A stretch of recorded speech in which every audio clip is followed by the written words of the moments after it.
पाकिस्तानी मुसलमान को भाई समझते हैं या नहीं समझते? हम लोग पाकिस्तान नहीं गए। काफ़ी लोगों को इससे एतराज़ होएगा, आपको भी शायद एतराज़ होए इससे। नहीं होता। मेरे मुंबई में जो टेररिज्म का एक्ट हुआ उसको कोई डिनाई नहीं कर सकता। अजमल कसाब, ये लोग सब आए, पाकिस्तान से आए।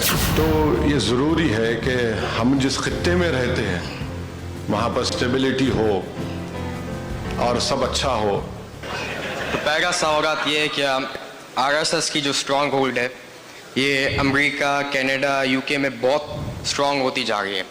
अभी कोई दिन पहले मैं अपने लोकल पार्क में था और आरएसएस की जो स्ट्रॉन्ग होल्ड है उधर तक भी आ गई।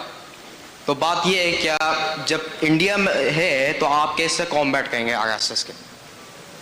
तो हम लोग तो पहले आरएसएस से अगर आपको कॉम्बैट करना है तो आपको उनकी मैं आपको रिक्वेस्ट करूंगा कि आप किताबें पढ़ते। तो एक अब्दुल गफूर नूरानी साहब की किताब है आरएसएस, उसको ज़रूर पढ़िए आप। दूसरा है उनकी किताब है कि सावरकर एंड हिंदुत्व। तीसरी एक और किताब है, नाम याद नहीं आ रहा।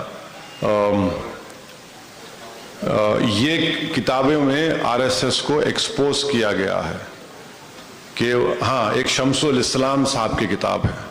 शम्सुल इस्लाम साहब के बल्कि 2-3 किताबें हैं, वो ज़रूर पढ़िए आप।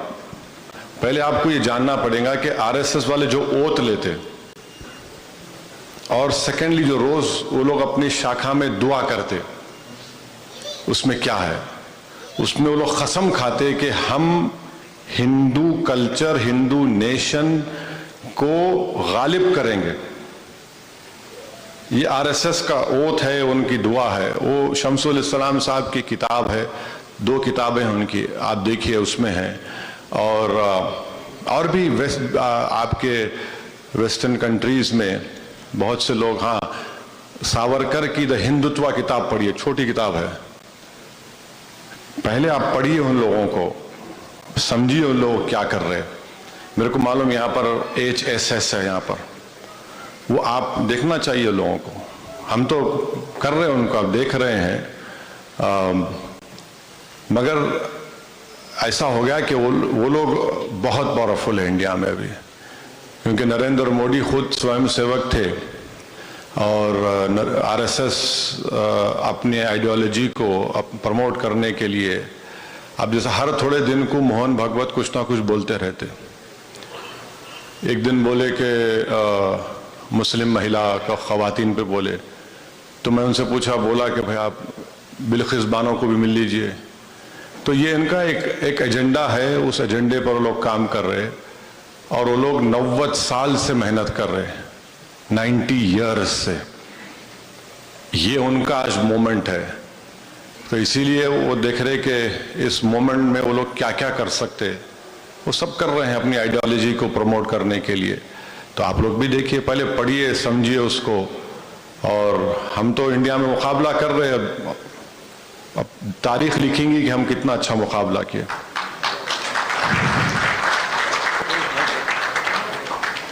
तो ये लास्ट सवाल जो ओके, गो अहेड, लास्ट सवाल। नहीं, पूछो, अच्छा है, जल्दी पूछो। बात ये है कि काफ़ी लोगों को इससे एतराज़ होएगा, आपको भी शायद एतराज़ होए। नहीं होता। मेरे को बोलिए, मैं बेगैरत हूँ। आप पाकिस्तानी मुसलमान को भाई समझते हैं या नहीं समझते?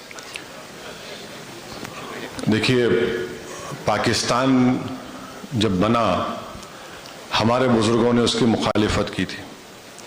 हम लोग पाकिस्तान नहीं गए।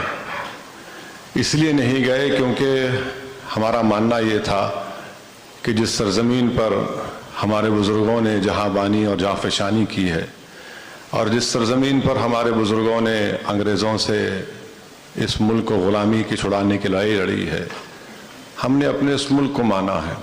अब जो लोग गए हैं वो गए हैं, जो नहीं गए वो नहीं गए। अब तीसरी बात यह है कि जो रज़ाकार थे वो चले गए, जो वफादार थे रह गए।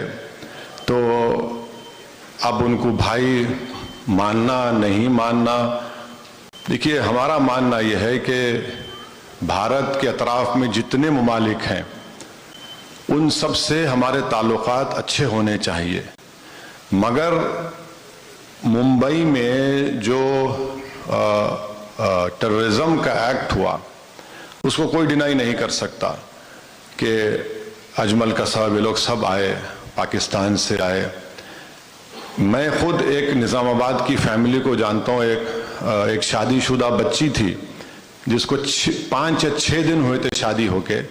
वो लोग शादी के बाद मुंबई गए, उस बच्ची के हाथों की मेहंदी में नहीं उतरी थी, वीटी स्टेशन पर गोली लग के मर गई बच्ची को।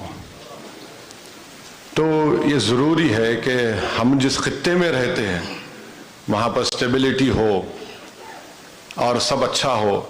मगर आपको एक बैड न्यूज़ सुना रहा हूँ मैं अभी। पार्लियामेंट की जो नई बिल्डिंग बनाई गई उसमें एक अंग्रेजी में मुरल बोलते हैं MURAL, वो लगाया गया जिसमें अखंड भारत का नक्शा दिखाया गया। उसमें पाकिस्तान भी आ गया, बांग्लादेश भी आ गया, भूटान भी आ गया, अफगानिस्तान भी आ गया। तो मैं बीजेपी वाले बोला मुबारक भाई, जल्दी चलो। बोले क्या तमाशा है? बोला है आप लगा दिए अखंड भारत का। अब ये मिनिस्ट्री ऑफ एक्सटर्नल अफेयर्स को बड़ी परेशानी होने वाली है कि आपने अपने पार्लियामेंट के अंदर उस नक्शे में सबको मिला लिया।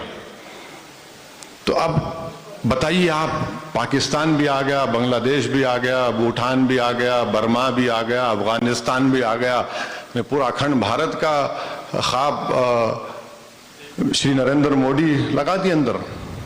आप देखिए, अब आप लोगों को नहीं मालूम क्या, मैंने नहीं मालूम उस ममालिक में क्या होने वाला है, मगर हम तो क्लेम कर दिए हमारा है बोल के, क्लेम कर दिए विद कैपिटल C एंड तो क्लेम तो बहुत करते। देखिए हम तो बोल रहे कि ले लो जाके आप अफगानिस्तान से शुरू करना चाहिए उनको। जो काम अंकल सैम नहीं करे अंकल मोदी कर देंगे शायद, नहीं मालूम। ये अस्सलाम वालेकुम असद साहब। पाकिस्तानी मुसलमान को भाई समझते हैं या नहीं समझते? हम लोग पाकिस्तान नहीं गए। काफ़ी लोगों को इससे एतराज़ होएगा, आपको भी शायद एतराज़ होए इससे। नहीं होता। मेरे मुंबई में जो टेररिज्म का एक्ट हुआ उसको कोई डिनाई नहीं कर सकता।